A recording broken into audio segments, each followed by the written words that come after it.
जिसको अपनी खुदाई पे नाज था, उस खुदाई का गुरूर खाक में मिला जाए। जब आईएसपीआर ने इंटरनेशनल मीडिया को बुला के इंडिया की जो वॉर मॉन्गरिंग अप्रोच दिखाई, तो मैं इंडिकेशन ले चुका था कि वो आईएसपीआर और पाक फौज अब कुछ प्लान कर रही है, और अपने इस अटैक को वैलिडेट करवाने के लिए उन्होंने ये सारा मीडिया बुलाया। एस्केलेशन के दौरान Sialkot was a hot spot, क्योंकि इंडिया हर दूसरे दिन सियालकोट को कॉन्कर करके बैठा हुआ था। इसलिए मैंने सोचा मैं इसको रिपोर्ट करूंगा। 12:30 बजे मैंने एक वीडियो रिपोर्ट की, एवरीथिंग वाज नॉर्मल। 1:30 बजे मैं मेन शाहराह पे गया, everything was normal, people were moving around happy and everything. लेकिन 2:30 बजे जब लाइट चली गई और पूरे पंजाब में चली गई, उससे मुझे आइडिया हो गया something serious is about to happen. हम तकरीबन 3-3:30 बजे बाहर निकले पेट्रोल लेने के लिए, जनरेटर के लिए, क्योंकि लाइट जा चुकी थी और हर जगह अंधेरा था। And that was the point when the war started. 45 was something that was historic for me. पता नहीं क्या हुआ, मैं कमरे में था, मेरे बहन भाई एकदम से छत की तरफ रश करते हैं और मैं उनके पीछे रश करता हूँ, क्योंकि until then we were ready for war. जैसे ही हम छत पे जाते हैं, मैं अपने सर के ऊपर क्या देखता हूँ? सितारे नहीं, 6 से 7 फाइटर जेट्स, लाइक बहुत छोटे, क्योंकि they were flying at a very high altitude, लेकिन they were flying like wow, what a moment, historic moment it was at 3:45. We were seeing the एक पैटर्न में मूव कर रहे हैं, and that was like PAF is our love, तो मुझे वो वैसे ही बड़ा प्यारा सीन था।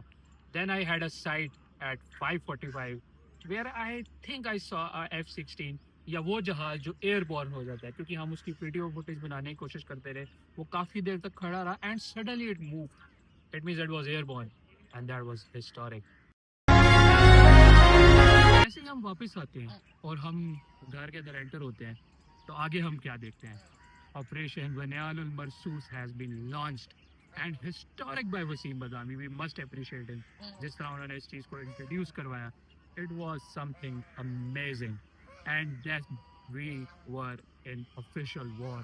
Pakistan has launched its attack on India and it was amazing, our spirits were high. मैं इस चीज़ को रिपोर्ट करने के लिए बाहर जाता हूँ and then the big thing happens. मैं ये चीज़ रिपोर्ट करने के लिए बाहर जाता हूँ, वीडियो बनाने लगता हूँ, I hear 2 severe noises and those were the bombs. Like it was like in the first time, मैं बकी से डरने वाला इंसान बम बारूद के दरमियान फंसा हुआ हूँ, एंड मैं जल्दी से अंदर रश करता हूँ, अपने डैड को बताता हूँ कि I think we are under attack. लेकिन स्पिरिट यहाँ पे आके पता चलता है, मेरा छोटे भाई, एक 10 साल का, एक 15 साल का है, all 4 of us rush are at roofs and we see and we hear 3 more bomb attacks. But मैं आपको ला इलाहा इल्लल्लाह मुहम्मद रसूलुल्लाह की कसम खा के कहता हूँ, there was no fear. We reported from there that we are at war, and alhamdulillah what happened next was beyond amazing. So what were my feelings during this whole thing? I was overwhelmed. मैं overseas रहता हूँ और अमूमन ऐसे लोग अगर इस तरह की जंग में फंसे तो कहते हैं कि यार काश हम आते ही ना। लेकिन मैं फिर से यकीन करें, ये कसम खा के कहता हूँ, मैं इतना खुश था कि अल्लाह का शुक्र है ऐसे मौके पे मैं पाकिस्तान में हूँ, अपनी फैमिली के साथ हूँ, अपने लोगों के साथ हूँ, अपनी आर्म फोर्सेस के पीछे हूँ, and I am able to witness history. And alhamdulillah, what happened next? Pakistan attacks India in Udhampur, in Uri, in Kashmir, in Delhi, everywhere, and strikes them like anything and comes back safe. This was Operation Banyanul Marsoos. Alhamdulillah. The whole conclusion of this Indo-Pak showdown was Narendra Modi's warmongering attitude has exposed 2 things. Number 1, Pakistan is a nation of grit and solitude.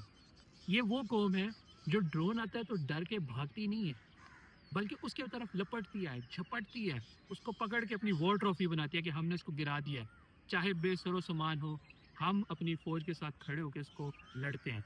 और दूसरी तरफ नरेंद्र मोदी की war mongering Indian nation, जिनका अपना intellect कुछ भी नहीं है, जिनको मीडिया पे कुछ भी फीड किया जाता है, they take it.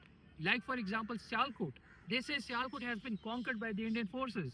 I'm sitting in Sialkot, you can see around, it's peace, it's love everywhere, and they say No, Sialkot has been conquered.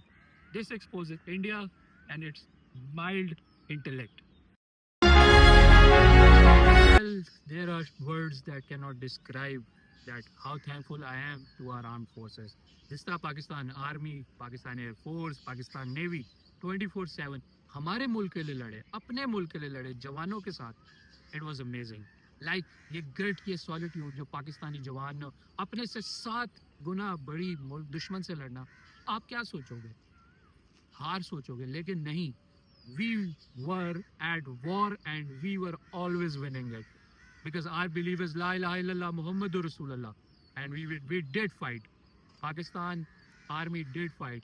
और साथ ही साथ पाकिस्तानी सिविलियंस जो अपनी कौम के साथ बिना बंदूकों के खड़े रहे, उनका लहू गरमाते रहे, अल्लाह अकबर के नारे लगाते रहे और बताते रहे दुश्मन को कि हम बेसरो सामान जरूर हो सकते हैं, बकौल आपके हम भिखारी तो हो सकते हैं, लेकिन हम बुज़दिल नहीं हैं, हम मुकाबला करेंगे और यही पाकिस्तान को आगे लेके जाएगा इंशाल्लाह. पाकिस्तान को एक हीलिंग टच की जरूरत है. This is the moment that we unite again.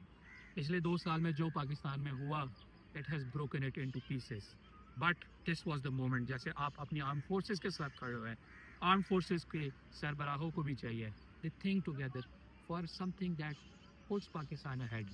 9-10 मई ने 2 साल पहले इस मुल्क को बर्बाद किया था. This 9-10 May can give a healing touch to Pakistan.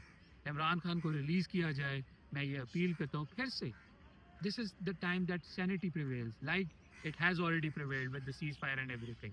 This time, Pakistan should move forward. And remember, armed forces and the civilians, they together make Pakistan Zindabad.